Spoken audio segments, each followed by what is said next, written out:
여러분 참 반갑습니다. 네, 한 주간들 잘 지내셨어요? 날씨가 무척 무덥고 또 좀 낮에는 또 나른하기도 하고 여러분들 집안에 머물러 있으려면 무척 힘들 텐데요. 저도 마찬가지입니다. 뭐 허리도 아프고 뭐 기력도 많이 떨어져 있고 지금 목소리도 많이 지금 가라져 있는 것 같은 느낌이 드는데 여러분들 강의 듣기에 어떻게 똘망똘망하게 잘 전달이 될지 걱정이 됩니다. 이런 때는 그저 하나님 말씀 읽으면서 말씀 속에서 채워지는 그 은혜로 우리가 재충전이 되어진다면 하나님께 주시는 또 힘이 있으니까 그 힘으로 우리가 잘 극복해 나갈 수 있을 것 같아요. 근데 이제는 벌써 지금 이제 6월 또 첫째 주 지금 이제 강의가 지속되고 있고 또 이제는 앞으로 남은 강의는 이제 여러분들과 이제 두 번 또 남아있게 되죠. 그리고 이제 우리가 시험이 이제 기말고사가 이제 6월 23일 날 이제 시행이 되니까 얼마 남지 않았습니다. 그래서 이제 시험 문제하고 또 여러분들이 6월 23일까지 제출해야 될 것들이 좀 몇 가지가 있죠. 일단 여러분들이 이제 과제물이 진 에드워드가 쓴 세왕 이야기, 세왕 이야기가 이제 제출이 돼야 되고 또 하나는 이제 여러분들이 그 경건 노트가 있죠. 여러분들이 매일같이 이제 경건 생활을 이제 해야 되는데 이제 경건 생활 노트 작성이 이제 안 돼 있다면 이것은 이제 시험과도 관련되어 있고 여러분들 강의 계획서에 보면 이제 과제물 및 평가에 4번째 해당되는 것이 있거든요. 이게 26점을 지금 할애하도록 되어 있네요. 이것은 이제 학생처가 관리하기 때문에 이제 지도교수는 이제 제가 드는 거고 이거를 이제 제출을 해줘야 되거든요. 그래서 이제 여러분들이 이제 기말고사에 대한 걱정도 있고 해서 미리 이렇게 말씀을 드릴게요. 이제 12주차 동영상에 여러분들 이제 시험하고 그 다음에 경건생활 노트를 어떻게 23일 이전까지 이제 제출해야 되는지에 대해서 제가 동영상으로 올려드릴 거예요. 미리 말씀을 드리겠습니다. 이제 기말고사는 이제 여기 계획서에도 나와 있는 것처럼 그동안에 여러분들이 이제 성경 말씀을 얼마만큼 알고 있는지 기말고사 때에 이제 암송을 하게 되어지는데 이게 점수가 24점이에요. 24점이기 때문에 제가 12문제를 냈습니다. 12문제를 내고 여러분들이 성경 말씀을 이제 기록해서 나한테 제출을 하면 됩니다. 예를 들어서 여러분들이 암송하고 있는 구절이 창세기 1장 1절이다. 그러면 창 1장 1절하고 태초에 하나님이 천지를 이제 창조하셨느니라. 그렇게 하면 됩니다. 그 다음에 이제 두 번째, 세 번째, 네 번째를 똑같이 그렇게 하면 돼요. 그런데 이제 시험 문제가 이제 그런데 원칙적으로는 이제 비대면 강의로 해야 되는데 대면 강의로 여러분들 시험을 봐야 되는데 지금 이제 비대면으로 이제 강의가 진행되고 있고 또 시험도 절대 대면해서 시험 보지 못하도록 지금 이제 공지가 이렇게 왔어요. 이제 신학과에서. 그러니까는 여러분들이 어떻게 보면 이제 시험 문제는 여러분들이 그냥 이제 암기하고 있는 그 말씀을 그대로 옮겨서 이메일로 답을 제출해주면 되는 거니까 아주 쉽죠. 뭐 어려운 문제가 아니고 너무너무 이제 쉬운 문제고 그래서 이제 시험 기말고사 가지고서는 참 성적 내기가 좀 그렇다. 다만 이제 여러분들이 출석 소감물을 이제 제때 내고 있는지 제때 못 나면 이제 그것이 이제 마이너스 1점으로 해서 이제 감점이 되니까 지각 처리가 되니까요. 이제 그런 점에서 여러분들 학점 관리를 좀 잘 해주시면 좋겠고 그 다음에 이제 과제물이 두 가지가 있잖아요. 이제 경건에 관한 말씀들에 대해서 찾아서 이것도 창세기 뭐 1장 1절 어떤 내용 이런 방식으로 해서 이제 보내주면 이제 되는 거니까 여러분들이 이제 찾은 것으로 채점을 하면 되니까 이것도 이제 쉽게 하기 위해서 검색란에 들어가서 경건만 치면 경건에 관한 말씀들이 쫙 나와 있잖아요. 그렇죠? 그럼 뭐 드래그 해가지고 뭐 해도 될 겁니다. 아직 1학년들이기 때문에 이런 것들도 제가 이렇게 미리 말씀드려요. 지금 이제 동영상으로 강의하다 보니까 우리 학생들 가운데는 시험에 대한 두려움도 있고 여러 가지로 이제 두려움을 많이 가지고 있는 것 같아요. 지금 이제 1학년 초기니까 여러분들이 얼마나 힘들고 어렵겠습니까? 대면에서 강의하면 궁금한 것도 자세히 묻고 여러분들에게 필요한 것들도 조언도 얻고 이렇게 하면서 익숙해지고 적응이 될 텐데 여러분들은 입학하자마자 지금 입학식도 못하고 있고 여러모로 지금 여러분들에게 지금 내가 대학생인가 이제 이런 생각이 들 정도로 지금 처음 경험하고 있는 거잖아요. 저희들도 이제 경험하고 있는 거지만 그래서 이런 이제 상황들이 있으니까 시험은 어렵지 않도록 그렇게 여러분들에게 제공이 될 것이고 다만 이제 여러분들이 이제 진 에드워드가 쓴 이제 세왕 이야기 이 책은 이제 구입을 해서 여러분들이 읽고 소감문을 이제 써서 이제 내는 건데 이런 것들이 이제 성적 평가에 중요한 요인이 될 수 있을 거고 또 하나는 이제 경건생활 노트 여기도 좀 여러분들이 잘 이렇게 작성을 해서 그 요령도 제가 이제 동영상으로 띄워드렸습니다. 간단하게 말씀드린다면 예를 들어서 창세기 1장 1절 말씀 가지고 이제 경건한 삶을 오늘 하루 살았다.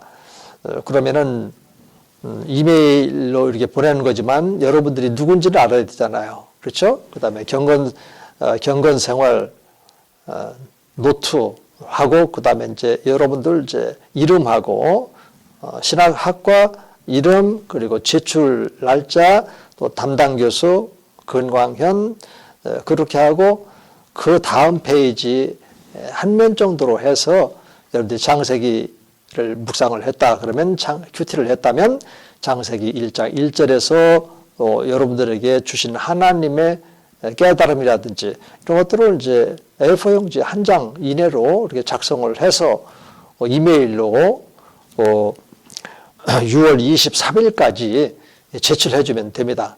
물론 그 안에 미리미리 시간이 남으니까 작성을 했다면 미리 보내주시면 더 좋죠. 저로서는 이제 매일매일 이제 출석 체킹을 이제 하고 있는데 그 시간도 내가 강의하는 학생들이 지금 400여 명이 지금 조금 넘을 거예요, 아마.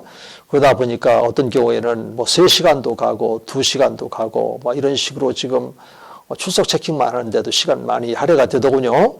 그러니까 여러분들이 미리 작성이 됐다면 미리 기말고사하고 그 다음에 이제 경건 생활을 꾸준히 해왔다면 그런 양식에 맞춰서 제게 미리 좀 제출해주면 좋겠습니다. 자, 이렇게 해서 이제 앞으로 남은 2주 강의와 이제 마지막 한 주의 그 기말고사를 철저하게 또 그리고 과제물도 철저하게 제출을 해서 여러분들이 학점 관리를 잘 하시고 그리고 이제는 여러분들이 하고 싶은 미진했던 부분들을 보완해낼 수 있는 즐거운 방학으로 들어갈 수 있기를 원합니다. 자, 이런 점들과 관련해서 그래도 뭔가 이렇게 궁금한 것이 있다 그러면 뭐 이메일도 좋고 제 핸드폰 전화번호가 이 강의 계획서 안에 지금 이게 들어가 있죠. 그러니까 문자로도 좋고 또 전화로도 필요하면 주셔도 이렇게 좋고 어떤 경우에는 제가 일을 하다 보면은 이제 전화를 못 받는 경우도 있지만 미리 이제 문자라도 이렇게 주면 제가 다소 문자 확인도 늦어지는 경우가 많아요. 이렇게 성경 말씀 연구하다 보면 거기에 몰입이 되다 보니까 그렇더군요. 그렇지만 그런 방식으로 해서 제가 늦게라도 전화 이렇게 드리고 이렇게 해서 여러분들의 불편함을 해소할 수 있도록 다 마음의 준비가 되어 있으니까 여러분들이 학교에 적응하고 또 처음 또 이제 기말고사 또 그리고 과제물 제출 이런 데서 어려움이 없도록 제가 돕겠습니다. 자, 그렇게 해주시면 좋겠고 이제 동영상으로 이제 띄워지는 것은 6월 첫째 주부터 띄워지니까 이제 오늘 강의하는 이제 이 내용과 함께 아마 실려질 겁니다.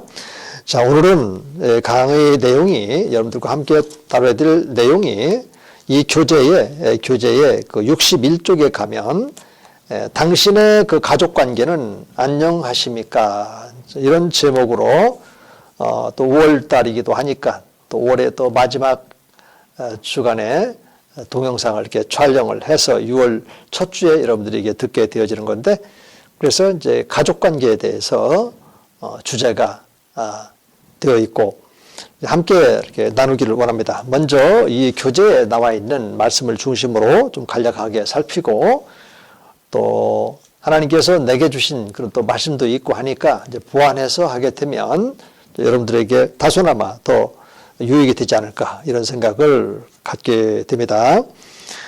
자, 이 가정은 이제 중심이 되죠. 이제 어떤 사람들은 이제 신성 로마 대제국, 모든 길은 다 로마로 통하고 이 로마 황제가 전 세계를 이제 다스리고 장악하고 이제 권력이 막강했던 그런 시대가 있었습니다.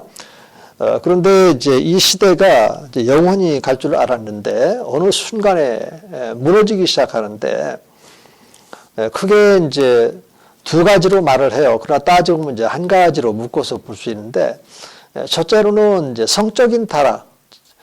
그들의 그러한 그 문화가 보면은 이런 목욕의 문화라든지 또 이 귀족 문화라든지 이런 문화가 상당히 이렇게 발전이 돼 있는데, 이제 그런 것 속에서 그 사람들의 삶의 내용을 해석해 내는데, 그때 당시에 많은 사람들이 성적으로 아주 문란했다라고 하는 것을 말해요, 역사가들이. 성경에도 보면 이제 소돔과 고모라 성도 하나님이 이제 심판이 내려질 때에도 그런 성적인 타락이 있었거든요. 그러니까 이 성적인 타락은 단순한 그냥 성적인 타락으로 끝나는 것이 아니라 이제 가정이 이제 파괴가 되는 겁니다. 가정이. 그래서 이제 이것을 이제 둘로 이렇게 나눌 수도 있지만은 하나로 묶어서 본다면 이런 성적인 타락으로 인해서 가정이 해체가 되는 겁니다. 가정이 해체가 돼. 부부간에 이제 서로 이혼하게 되어지고, 그러면 자녀들은 또 어떻게 되는 겁니까? 그러다 보니까 또 사회적인 문제가 되고, 이런 것들로 인해서 로마 대제국이 무너지게 된 결정적인 요인은 여기서부터 이제 시작이 된다. 이제 그런 역사가들의 그런 평가가 있고요. 근데 성경으로 들어가 보면 이제 우리 이제 목회자의 그런 자격 가운데에도 이제 가정을 잘 이끌어 나갈 수 있어야 돼요. 가정 하나 제대로 치료하지 못하는데 어떻게 하나님의 자녀들, 하나님의 백성들을 치료할 수 있겠냐라고 하는 것이 사도 바울을 통해서 장로 그리고 또 감독의 조건 속에 담아주신 겁니다. 그래서 여러분들도 이제 좀 더 이렇게 성장하게 되면 또 목사 안수 받고 또 목회를 하려면 우리 침례교단에서 결혼이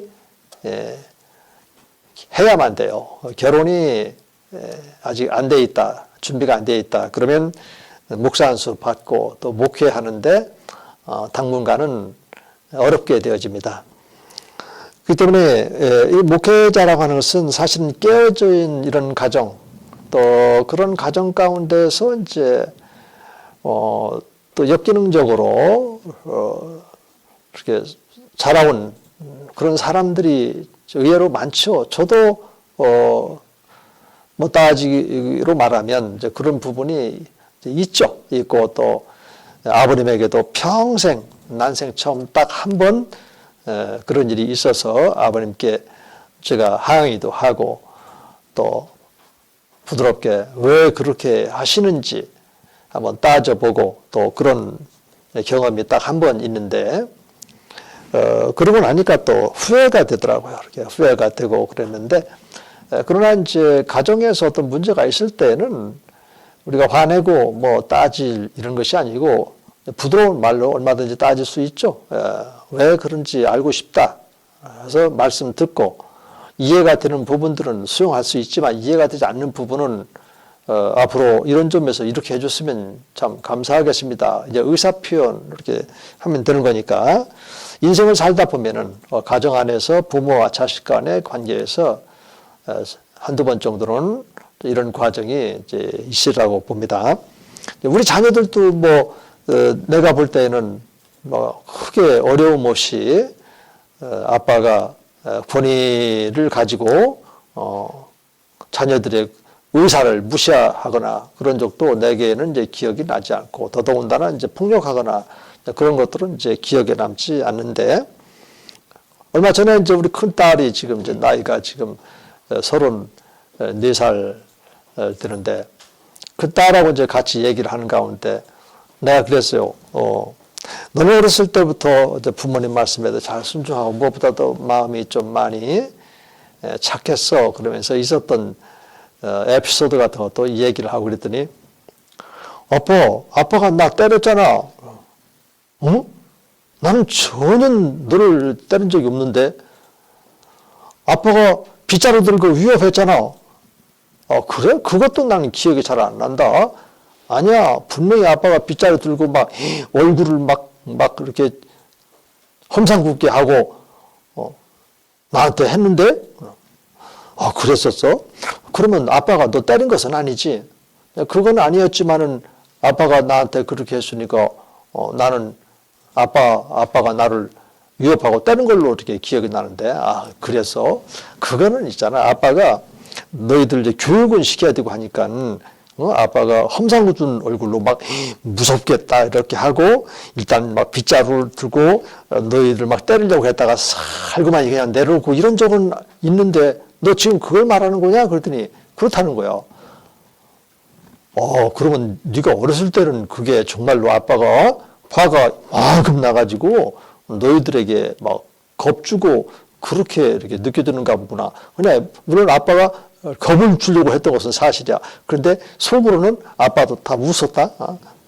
너희들 교육을 위해서 그렇게 한번 해본 건데 그렇게 기억이 됐다면 하면서 그 점은 참 미안하구나.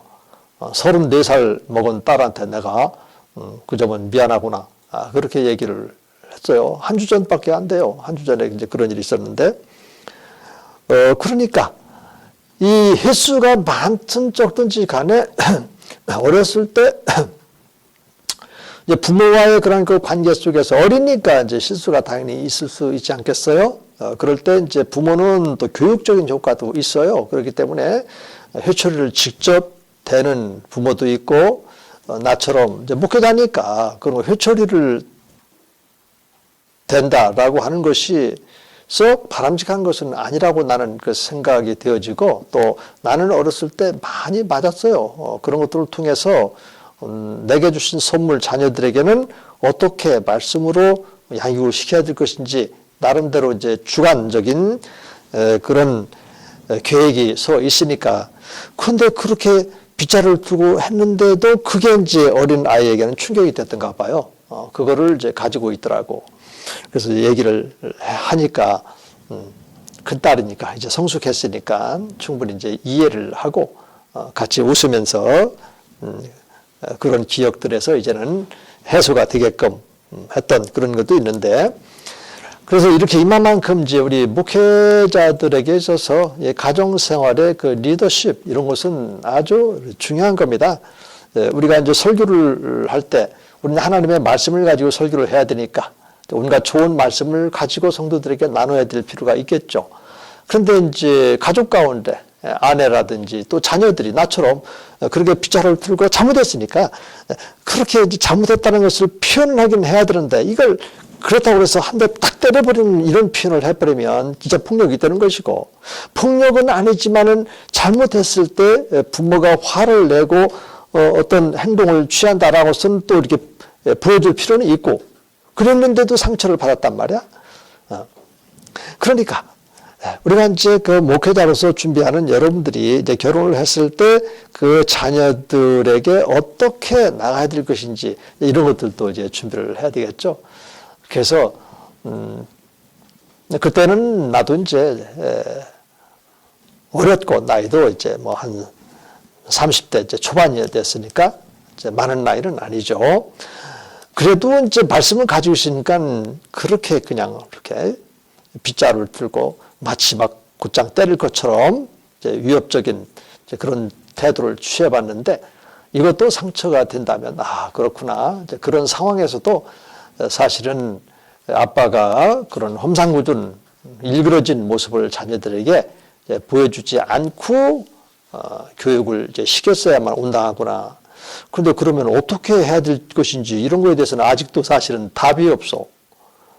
그렇다고 해서 아이들한테 그런 상황에서 뭐 존댓말을 쓰면서 이렇게 하면 되겠니? 또 그렇게 하면 안 되는데 뭐 이런 것도 좀 그렇고 그래서 사실은 이제 이런 점에서요. 이제 여러분들도 이제 부모가 되면 그래서 이제 이해가 되는 부분도 있고, 그러나 어찌됐든 우리가 언어적으로 막 폭력을 한다든지, 또 내가 썼던 빗자루를 들고 어떤 그 위협적인, 그들에게는 이제 위협이라고 생각이 드는 거예요. 나는 이제, 여러분 이제 겁을 한번 좀 줘야지 했지만은 그게 이제 인간은 이제 감정이고 또 느낌이 다 다르기 때문에 자, 이런 데서 이제 오는 이제 문제도 있더란 말이에요. 일단, 목회자로서 여러분들이 이제 좋은 가정, 또 좋은 아빠, 또 좋은 남편으로서의 위치에 서 있으려면 폭력이라 하는 것은 절대 있어서는 안 되니까 여러분들이 여러분들의 감정을 잘 컨트롤해서 그 위기를 잘 넘길 수 있어야 되겠다. 그리고 얘네들이 이제 어른으로 컸을 때는 아빠가 이제 잘못된 것을 지적을 해도 상처가 되거든요. 누군가로부터 이렇게 지적받게 되면 그게 참 마음에 이렇게 상처가 된단 말이에요.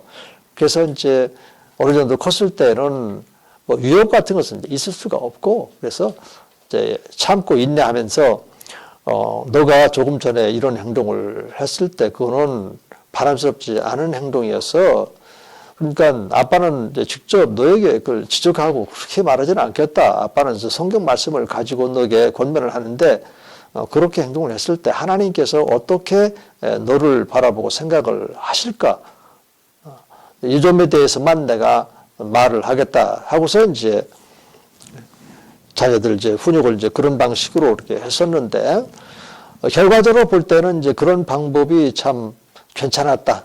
이런 생각은 이제 같습니다. 그러니까 여러분들도 이제 신학을 이제 하면서 이제 목회자의 그런 인격을 좀 하나씩 이제 가깝고 이제 다듬어 가는 거니까 이제 이런 시간도 참 필요하다. 이런 말씀을 드리겠고 가정은 이제 은혜의 그런 그 통로, 다시 말해서 그렇게 이제 자녀들이 이제 흠이 있고 허물이 있어도 아빠로서 또 엄마로서 그 용서해 준다든지 또 이렇게 했을 때 성경 말씀에 하나님의 은혜, 또 긍휼, 또 용서, 제사함 이런 것들을 어필시킬 수가 있다. 이제 이런 겁니다. 그리고 이제 우리가 시간 얼마 남지 않았겠지만 간단하게만 설명해 드린다면 이렇게 이제 가정 생활을 하다 보면은 또 의사 결정을 해야 될 때 서로 의견이 맞지 않는 이런 경우가 있어요. 그리고 또 이제 자녀들과의 그런 그 관계도 이렇게 있고 그래서 이제 행복하고 좋은 가정을 꾸리기 위해서는 먼저 우리 아빠의 입장에서 좀 가족을 위해서 헌신하고 이제 이런 시간이 참 필요하다. 그리고 또 자녀들이나 또 아내에게도 사랑하고 또 감사한 일이 있으면 표현하는 것이 참 좋겠다. 저도 우리 때는 뭐 남자들이 그런 교육도 없었고 또 표현하기가 참 멋졌고 그래서 마음으로는 그렇지 않은데 이런 것들이 참 많이 강했거든요. 그런데 이제 하나님 말씀으로 들어가면 사랑은 표현하라 이런 말씀이 있고 또 아내들은 남편의 사랑을 이제 받을 때 이제 남편을 존경하게끔 되어 있고 하니까 그리고 또 함께 이제 시간을 이제 갖도록 이제 자녀들하고 저도 자녀들하고 이제 함께 시간을 이제 많이 가졌던 때가 있었습니다. 그리고 이제 전임 교수가 되고 학교 또 보직도 맡고 힘들게 이제 학교 살리고 또 나의 그런 그 성장도 필요하니까 이제 연구하는 시간 많이 하려고 이러다 보면은 자녀들과 함께 하지 못했던 때가 있어요. 어릴 때부터 못하게 되면 중학교 됐을 때. 중학교 딱 들어가니까는 아빠가 이쁘니까는 또 아마 안아주려고 딱 끌어안았는데 내 가슴을 밀치면서 아빠 왜 이래? 막 이러면서 딸아이니까 이성을 좀 느꼈던가 봐. 그러면서 이성적으로 아빠를 이렇게 보고 그때 그 표정이 내게 또 사실은 상처가 됐어요. 그 이후부터는 내가 이쁘다고 그래서 걔네들 끌어안고 뭐 뽀뽀해주고 이런 것들은 이제 할 수가 없는 거죠. 초등학교 6학년 때까지는 그렇게 해줬는데, 이런 것들도 이제 아빠와 또 자녀 이런 관계에서 이제는 이제 중학교 들어가면 이제 이성을 알 때니까 어떻게 그에게 다가가야 될 것인지 이렇게 이런 것들도 아빠로서 이제 배운 적도 있고, 그래서 이제 함께하는 그런 그 시간인데, 그때는 이제 중학교 때 이성적인 이런 것들에 대한 관심도 있고 하니까 이제 서로 대화로서 그런 얘기들도 좀 이렇게 한번 하면서 이제 이런 시간이 이제 필요했던 건데, 그런 것들에 대해서 제가 조금 이제 부족했던 점이 이제 있었어요. 이제 지금은 이제 대학, 그다음에 이제 대학원 막둥이가 지금 다니고 있는데, 그 이제 남자친구 만나면 이제 지 엄마한테는 얘기를 잘 안 해. 근데 나한테는 이제 얘기를 하면서 내가 남자니까 남자의 속성, 또 성품, 또 이런 것들을 이제 얘기를 해주면서 좀 조언을 해주고 이렇게 합니다만은, 이제 이런 함께하는 시간, 그다음에 이제 효과적인 의사소통이라든지 또 스트레스가 있을 때 그거를 이제 아빠로서 어떻게 미리 알아서 해소시켜 줄 수 있는 것이지. 예를 들어 용돈 같은 것도 우리 딸 같은 거 아빠 나 10,000원만 줘. 그러면 10,000원 어디다 쓸 건데? 친구들하고 떡볶이도 먹어. 그래? 그러면 10,000원 가지고 되겠냐? 그래도 한 5,000원 정도는 있어야지. 이러면서 더 이렇게 얹어주고 20,000원 더 주고 뭐 이런 적도 있었는데, 이런 것들도 이제 하나의 또 습관이 되고 이렇게 하면 또 이게 안 되는 또 이런 것들도 있더라고요. 그래서 이런 것들은 이제 여러분들이 상황에 맞게끔 잘 이렇게 조정을 하되, 자녀들이 그때 그 나이 되면 무엇이 필요하고 이런 것들을 이제 아빠가 알아서 미리미리 처리하는 이런 것이 참 좋겠다. 그 다음에 이제 긍정적인 사고방식, 그 다음에 이제 영적인 그런 삶, 영적인 그런 변화가 항상 있을 때 자녀들에게도 그것이 이제 흘러가는 것 같습니다. 마지막으로 한 말씀만 함께 읽어보기로 원한다면, 로마서 8장 13, 14절에 보면은 하나님의 자녀들은 하나님의 영으로서 몸의 행실을 죽이는 겁니다. 우리 목회자로서 우리의 그런 몸의 그런 그 행실이 죽어지지 않으면 행복한 이런 가정을 꾸릴 수가 없고, 또 목회자로서 또 하나님으로부터 인정받는 그런 목회자로 이렇게 세워지기가 좀 어렵지 않겠냐, 이런 말씀을 이렇게 드리게 되어지면서, 여러분들이 항상 하나님과 함께, 성령 하나님과 함께 말씀 속에서 이끌림 받으면서, 말씀은 성령의 검이니까 그 검에 때는 찔리기도 하고 잘려나가고, 이렇게 해서 우리의 인격이 예수님의 온유하고 겸손한 그런 성품으로 닮아가기만 하면 이런 가정의 문제에 있어서도 충분하게 여러분들이 감당할 수 있을 것이다. 이제 그렇게 이제 믿어집니다. 여러분들 벌써 보니까 시간이 지금 이제 한참 이제 오버가 됐는데, 조금 시간이 지나서 미안하기도 하고, 또 여러분들 한 주간 또 날씨가 무척 더운데 이제 하나님과 함께 하면서 건강 잘 유지하기 바랍니다. 여러분들 수고 많으셨어요.